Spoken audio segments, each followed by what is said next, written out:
Este importante evento, queremos darle la bienvenida a Gabriel Mesa, gerente de Balance Pharma y asesor de la Universidad EAFIT, quien va a responder una pregunta importante. ¿Cómo se debe adaptar el sistema de salud a los cambios globales? Adelante, doctor Mesa. Bienvenido.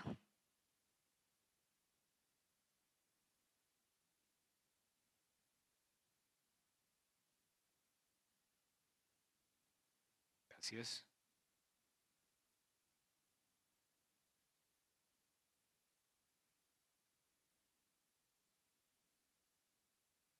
Un placer estar acá en el cierre de esta 31 foro de la ANDI. Y yo creo que es un momento especial. Y yo creo que tenemos todos que verlo como un momento especial para los colombianos. Llevamos pues 3 días oyendo los problemas, lo que está pasando. Y creo que un primer mensaje es: los principios no se negocian. Y los principios tienen que ser la base de lo que hacemos. Y hoy 20 de junio, pues más que nunca creemos que el sistema está viviendo una crisis sin precedentes, que no es solo una crisis financiera, sino que es una crisis moral, institucional, de legitimidad de gobernanza. Como decía Bruce, es una crisis de financiamiento, de confianza y de salud pública. Y van a ver que lo que yo creo es que nos corresponde a todos decirnos la verdad y enfrentar esa crisis. La primera pregunta es: ¿para qué estamos acá? Y estamos acá por varias razones: por principios, porque es lo que hacemos, porque no tenemos nada más para hacer, también se vale, porque es un llamado, pero también estamos aquí por egoísmo, porque a todos nos involucra que el sistema de salud funcione y funcione bien para cada uno de nosotros, porque tenemos que garantizar que esté para cuando seamos pacientes. Y yo aquí les voy a hablar de varios conceptos. Uno de ellos es 5 conceptos ancla para, digamos, cimentar esta conversación, y quiero que se lleven estos conceptos para su casa hoy viernes antes de puente. Y el primero es que el futuro no es lo que va a pasar, sino que es lo que nosotros vamos a hacer para que suceda. No, es que ¿qué irá a pasar? Pues va a pasar lo que nosotros hagamos. Va a pasar de lo que nosotros nos hagamos cargo. Va a pasar como nosotros entendamos el derecho constitucional de la salud y como seamos capaces de cuestionarlo y de preguntarnos cuál es el derecho que necesita Colombia en este momento y en el 2026. Y entonces empiezo con esta historia. Era un sabio que iba caminando con su discípulo, haga de cuenta Bruce McMaster con Anwar, caminando por un camino, y el sabio le dice al discípulo: vamos a esa casa, que es muy importante que usted entienda como todo lo que sucede aquí en este pueblo. Y se van y llegan efectivamente y encuentran una familia muy pobre, un señor con su esposa y sus 3 hijos, y le dicen: oiga, vecino, ¿usted cómo hace para vivir aquí? Que no hay como ningún medio de subsistencia. Y el señor le dice: no, resulta que nosotros tenemos una vaca, una vaquita, y la vaquita nos da leche y todos los días la ordeñamos y con eso vivimos y hacemos queso y lo cambiamos en el pueblo y de eso subsistimos. Eso es todo lo que tenemos. Entonces se va Anwar con Bruce y le dice el maestro: busca la vaquita, llévala al precipicio y empújala. Entonces el aprendiz dice: uy, este man se le corrió el champú.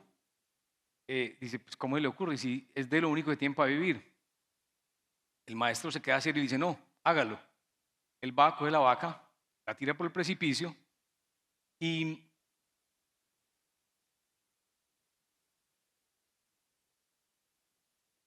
como pueden ver, ahí vemos la vaca en acción. De hecho, cumplió la orden, empujó la vaquita, la vio morir y esa escena quedó permanentemente grabada en su memoria. Entonces el hombre pues llevaba años sin dormir y un día el discípulo decide abandonar todo lo que había aprendido y volver donde la familia a pedirle perdón y a contar lo que hizo.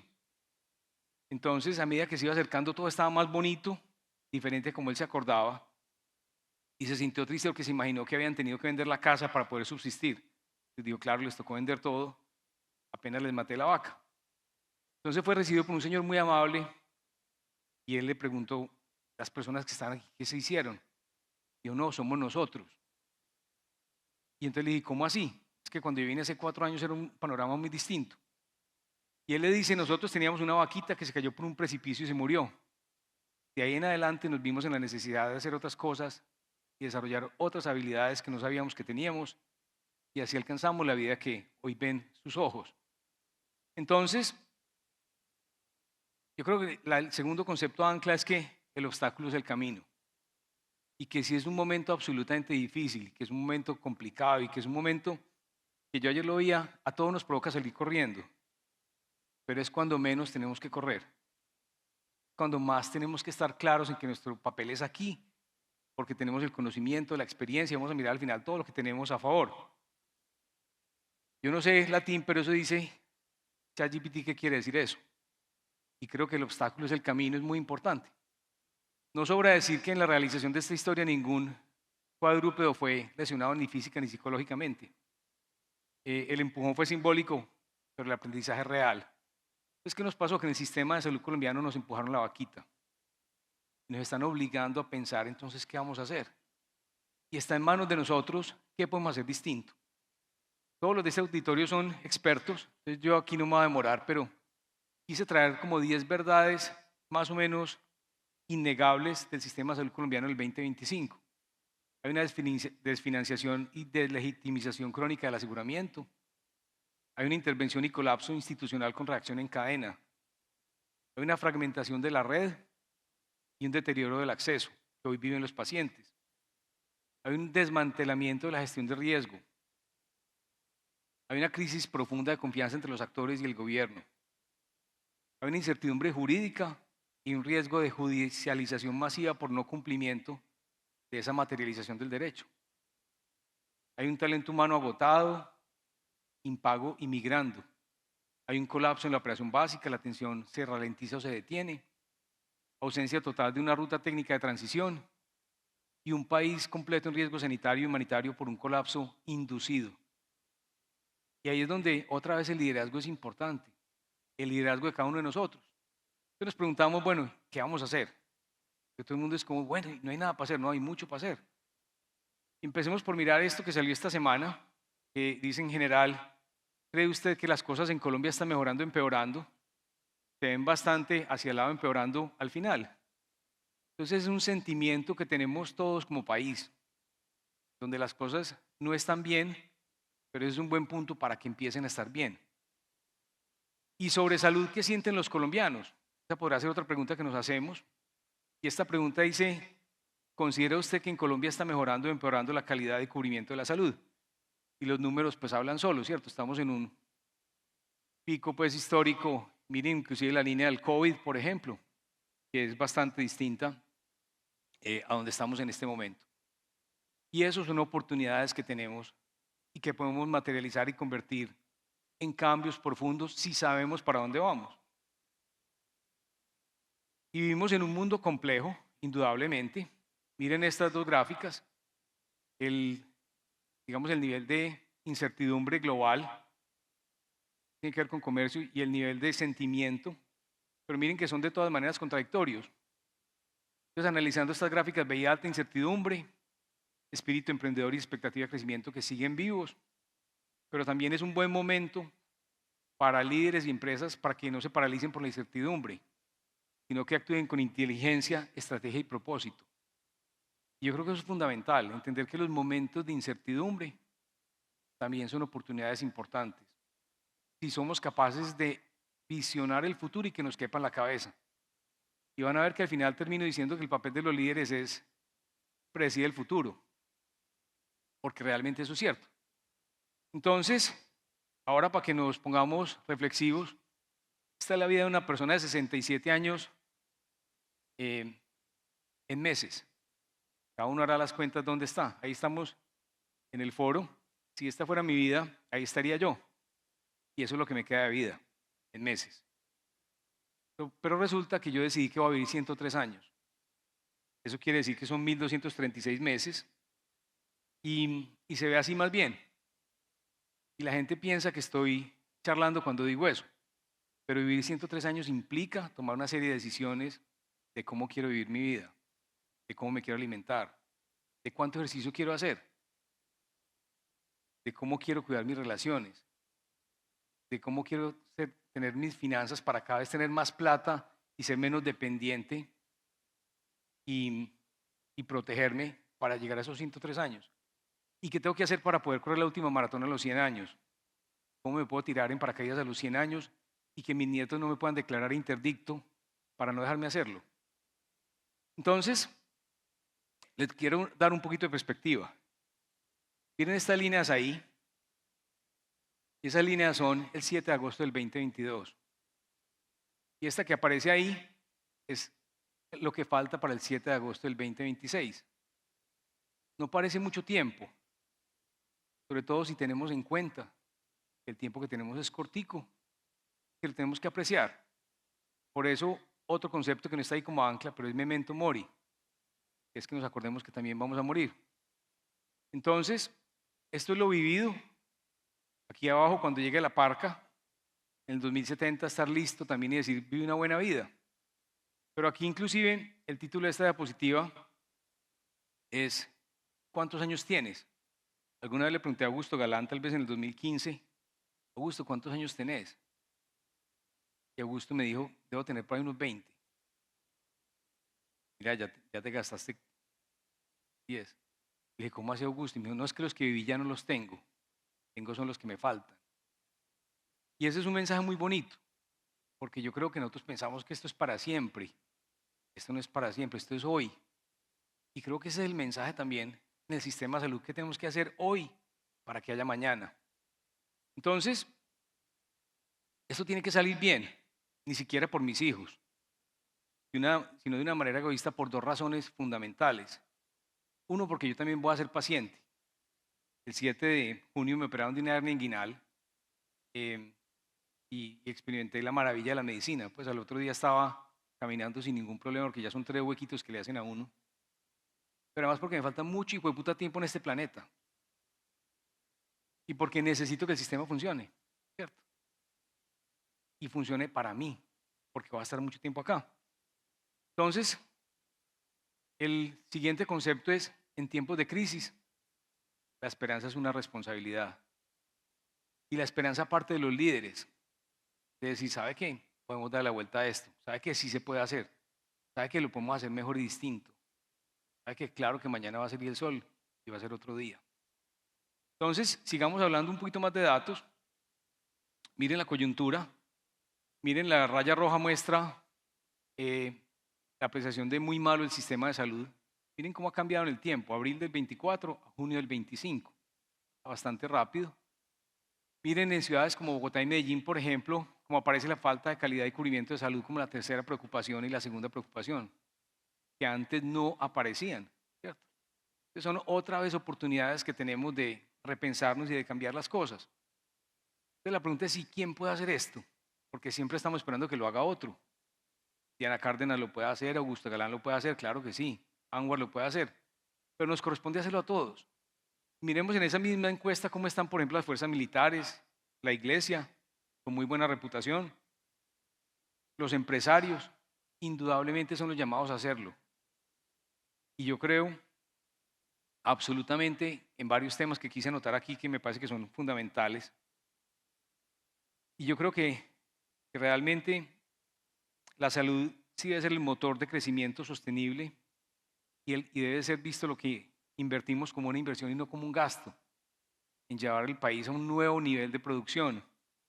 Y creo que la salud es un derecho y que también es legítimo que sea un negocio, que es el más legítimo de todos y que es una trampa retórica cuando nos ponen a escoger entre derecho y negocio, porque es la forma en que precisamente se materializa el derecho, cuando todo el mundo está trabajando por lograr que la vida sea mejor y que esa actividad económica sea rentable.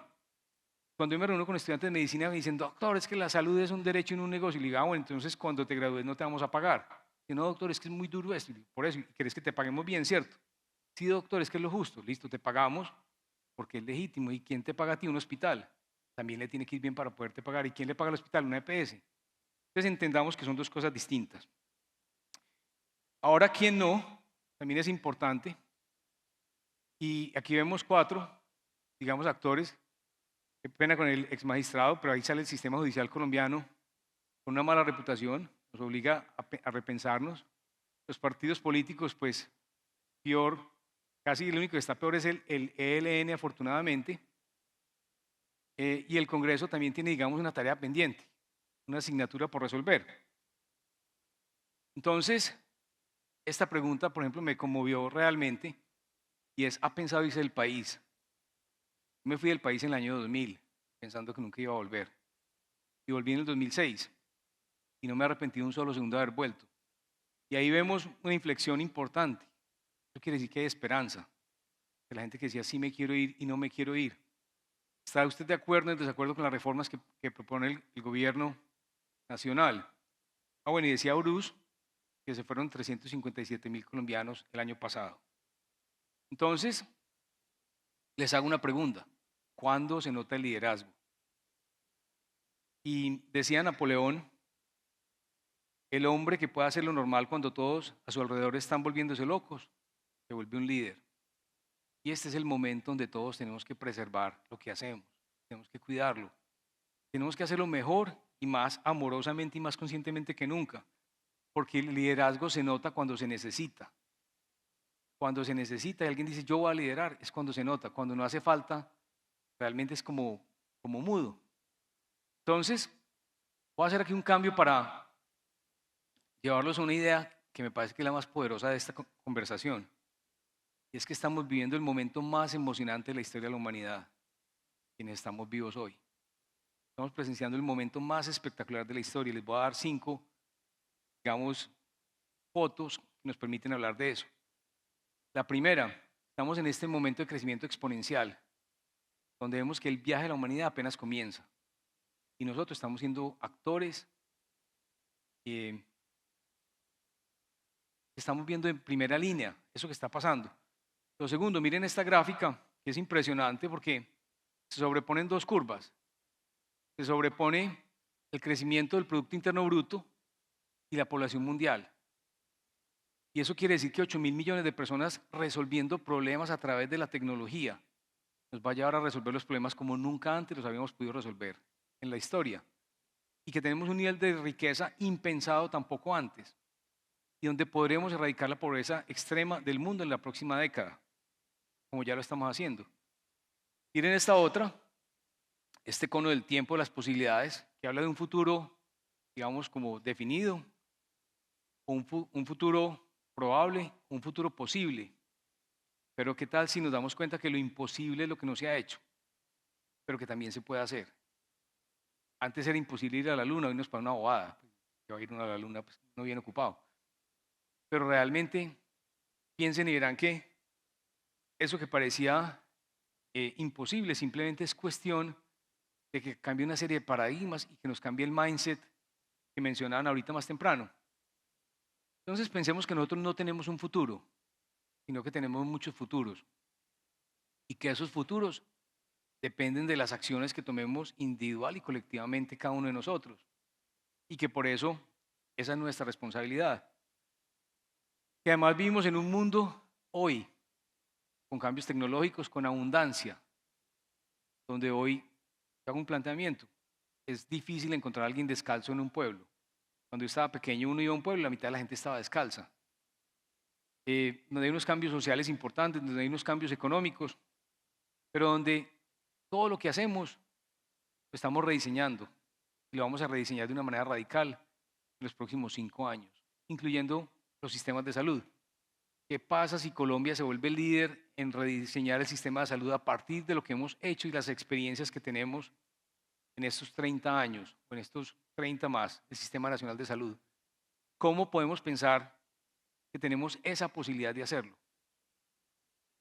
Y para darles más datos, en el siglo XX el costo de los alimentos se redujo en una 1/13 parte, la energía una 1/20 parte, el transporte a una 1/100 parte, las comunicaciones a una 1/1000 parte. Recuerden cuando lo llamaban a uno de Telecom porque estaban en Nueva York, rápido, rápido, está llamando la tía. El ingreso per cápita se multiplicó por 3. De 8.000 millones de personas, estos son los porcentajes que tienen teléfonos inteligentes, electricidad y agua tratada. Pero además, la mortalidad infantil, la mortalidad materna cayeron de una manera impresionante, sin precedentes. La esperanza de vida se duplicó. La vacunación por sarampión pasó del 16 al 85%. Pero además erradicamos la viruela. Entonces, aquí hago otro cambio para hacer una reflexión profunda, comparar lo que está pasando con el sistema de salud y con la vida personal mía. Resulta que hasta hace 7 meses yo pensaba que mi vida era perfecta. Y yo, ven, como que todo está muy bien. Y en este momento, mis 57 años, vengo a entenderlo todo o quizás no entiendo nada. Yo creo que en el sistema de salud estamos en las mismas condiciones. Y de un momento a otro el mundo estaba patas arriba y yo, digamos, me desconfiguré y no entendía. Y, digamos, mi esposa, que lleva 25 años casada con ella, me dijo, yo estoy como aburrida, quiero un cambio. Y le dije, bueno, me parece que está bien. Y me fui a la casa el 3 de diciembre. Eso implicó perder como la configuración básica de la vida. Como cuando uno el sistema operativo del computador se le pierde, que lo prende y dice no tiene sistema operativo. Porque todo lo que era como el ancla ya no existía. Y yo decía, bueno, ¿y entonces uno cómo hace? Y entendí esto, que uno planea la vida de esta manera, lo mismo el sistema de salud, pero que la vida sucede así. Y el sistema de salud también sucede así. Dice, ¿qué pasó? Úpale, lo logré, se acabó. Nunca más. Al fin, uy, en serio. Y que tenemos la falsa sensación de que tengo el control. Y que me doy cuenta es que no tengo el control de nada, ni siquiera del destino del sistema de salud. Pero que nos corresponde cada día con nuestras acciones trabajar porque ese futuro sea muy diferente. Entonces hay un quinto concepto, aquí dice 4, pero acuérdense que puse uno más. Son siempre invocar las virtudes cardinales del alma, que les mencionaba Marco Aurelio en las reflexiones. Prudencia, templanza, fortaleza y justicia. Pablo Otero me lo veía en las horas de crisis pues que nos tocó una que otra crisis allá, ¿cierto? Prudencia, templanza, fortaleza y justicia. ¿Cómo en los momentos más difíciles somos prudentes, tenemos la templanza, la fortaleza y la justicia para hacer lo correcto? Y entonces, poniendo un poquito de perspectiva en qué ha pasado, una gráfica de Fernando Ruiz, mucho antes de ser ministro, donde decía, hay quienes dicen que es un problema que hay que ajustar del modelo actual, quienes dicen que es un problema estructural y que hay que acabar con las EPS. Y resulta y sucede que pues llega el gobierno que siempre había soñado acabar con las EPS. Entonces uno dice, pues ¿qué van a hacer? Lo que siempre soñaron. Y pretender que sea algo distinto también es infantil. Pero es decir, es válida la conversación. Como esa conversación me permite a mí tener elementos para construir algo mejor juntos, porque es la única manera. Entonces, de una vez entendamos que el sistema de salud no puede volver a ser lo que era. Y mientras más rápido lo entendamos, mejor. Como así yo no puedo, yo también tengo que entender que mi vida nunca va a volver a ser lo que era, pero sí puede ser mejor. Si yo soy capaz de pasar la página y decir, ve, todas las cosas buenas que tengo. Y acordarnos que tenemos un llamado mayor, y es que cuando los elefantes luchan, es la hierba la que sufre. Cuando los actores grandes del sistema de salud pelean, son los pacientes los que se mueren. Y esa es una responsabilidad muy importante que tenemos cada uno de nosotros, que no se nos puede olvidar. Y entonces, la pregunta es, bueno, ¿y qué podemos hacer? Pues lo primero es acordarnos para qué estudiamos. Acordarnos que fuimos a la universidad soñando con aliviar pacientes, con tener un país cohesionado, con un futuro que los hijos digan qué nota vivir acá. Para eso nos levantamos todos los días. Y esa tiene que ser un ancla que nos permita conectarnos con el propósito. Porque a su vez nos negamos y decimos, pero esto cómo nos va a pasar si esto era tan bueno. Y entonces aparece todas las etapas del duelo, la negación, el enojo, la negociación, la depresión y la aceptación. Pero sobre todo la culpa. ¿Y si yo hubiera hecho esto? ¿Y si yo hubiera hecho aquello? Y entonces, aquí una reflexión importante es que tengo dos caminos. Lo acepto, así como el pulpo que se mete por cualquier lado y se adapta y se camufla, o lo niego. Y decía Jung, Lo que niegas te somete, lo que aceptas te transforma. Y entonces les planteo, digamos, dos caminos. ¿Aceptamos o negamos? ¿Estoy empoderado o soy una víctima de lo que está pasando? ¿Me expando y evoluciono o te estancas y repites? ¿Sueltas o te aferras? ¿Cultivas gratitud o te amargas, te resientes? ¿Miras el futuro con esperanza o te quedas atrapado con el pasado? ¿Fluyes con conciencia o te agotas resistiendo? ¿Vibras entre 300 y 650 Hz? ¿Aceptación, razón, amor, alegría y paz? ¿O tienes esa vibración pichurria entre 150 y 20 Hz? De enojo, miedo, dolor, apatía y vergüenza. Y encuentras el sentido o te enfrentas al vacío. Y esto otra vez nos sirve para los momentos personales, para el que yo estoy viviendo, pero nos sirve también para el sistema de salud y para Colombia, para entender que depende de mí si me vuelvo compasivo o si me vuelvo crítico y duro.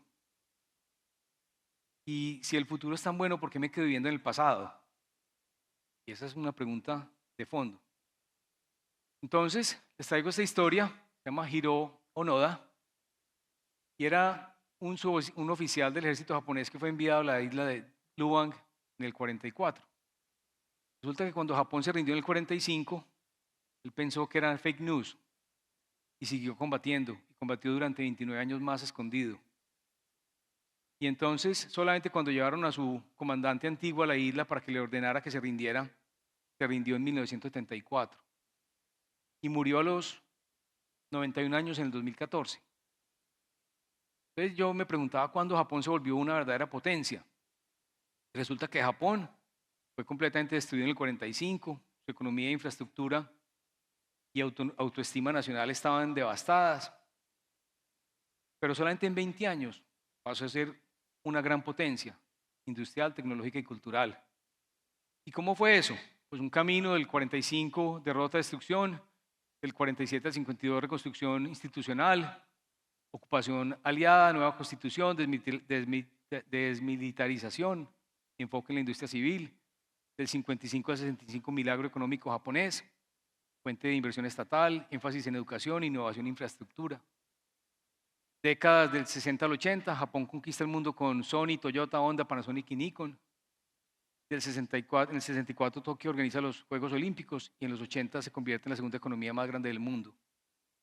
Entonces miren que obedeció a un plan estructurado a partir de tener todo arrasado. No va a haber un mejor momento para reconstruir el sistema de salud que este, donde una cantidad de paradigmas que teníamos ya no están y donde una cantidad de taras mentales que teníamos ya no existen. Entonces yo les tengo una gran invitación y es precisamente recordar que en el 45 lo que ya mencioné y pensar que Japón no se quedó atrapado en el pasado ni se quedó repitiendo las batallas que ya había perdido. Se reinventó, se reconstruyó, aprendió y avanzó. Mientras que Hiro Onoda siguió peleando y encarna la lealtad extrema, la negación, la imposibilidad de adaptarse a la nueva realidad. Y su historia es tanto heroica como trágica. Nosotros queremos tener una historia heroica y trágica. Queremos tener una historia de resiliencia, reconstrucción, aprendizaje y avance. Entonces los invito a que no seamos Japón, que seamos Japón, perdón. Que reconstruyamos, que reinventemos, que renazcamos. No desde la nostalgia, sino desde las posibilidades. Y que miremos el futuro con esperanza.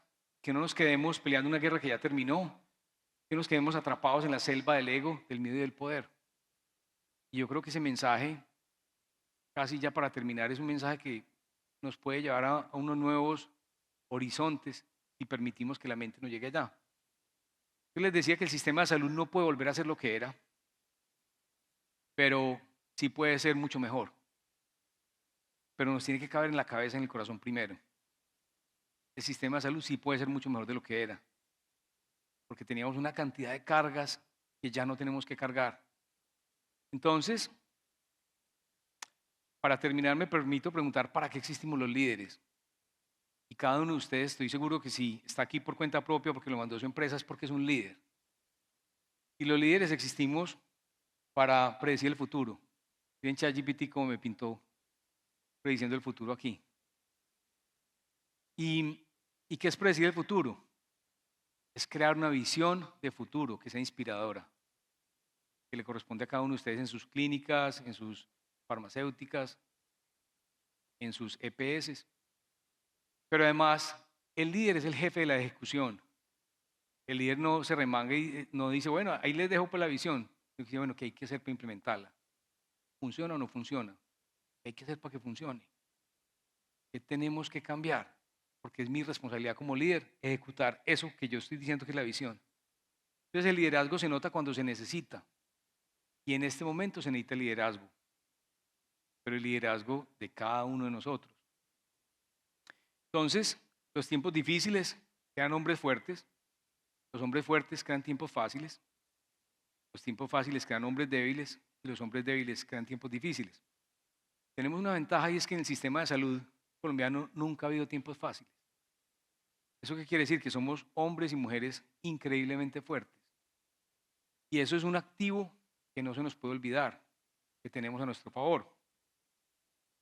Porque solamente juntos, mi abuelita decía la palabra berenjenal.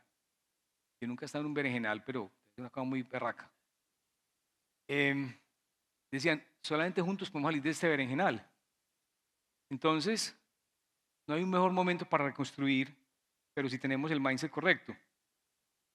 Y tengo unas, pensé que me habían borrado. Entonces, tenemos un horizonte enorme de reconstrucción. Tenemos el liderazgo moral de los pacientes. Somos conscientes de lo que teníamos y lo que queremos tener. Tenemos una gran experiencia. Miren lo que pasa en este foro, la cantidad de conocimiento que hay. Hoy nos vemos finalmente como uno. Hoy entendimos que las EPS no son enemigos de los hospitales, ni de los médicos, ni de los pacientes. Tenemos los mejores hospitales de América Latina. Tenemos los mejores profesionales de América Latina. Tenemos los mejores EPS y aseguradoras de América Latina. Tenemos los mejores funcionarios públicos y tecnócratas de América Latina. Sabemos de gestión de riesgo. Sabemos de competencia regulada. Esta mañana aprendimos más todavía. Ensayamos y no funcionó el otro camino. Somos increíblemente eficientes. Tenemos la cuenta de alto costo. Tenemos el IES y el INVIMA. Sabemos que tenemos que racionalizar esa ensoñación de que todo es posible y entender hasta dónde, cómo y cuándo podemos cubrir. Y hoy podemos dar esa discusión. Y sabemos que necesitamos una reforma que nos corresponde a todos, permitir que pase en el 2026. Entonces decía San Agustín, seamos mejores que los tiempos y los tiempos serán mejores.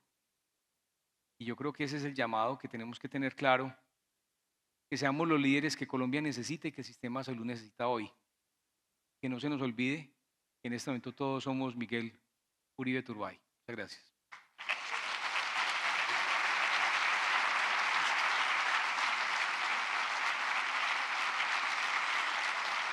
Agradecemos al doctor Mesa por este poderoso mensaje final que sin duda es perfecto para el cierre de nuestro 31º Foro de la Salud de la ANDI. A ustedes queremos agradecerles por sus aportes, por sus ideas, por su participación, por supuesto, por acompañarnos. Su presencia y su participación ha sido fundamental para enriquecer este espacio de diálogo. Feliz tarde para todos y nos vemos en una próxima oportunidad.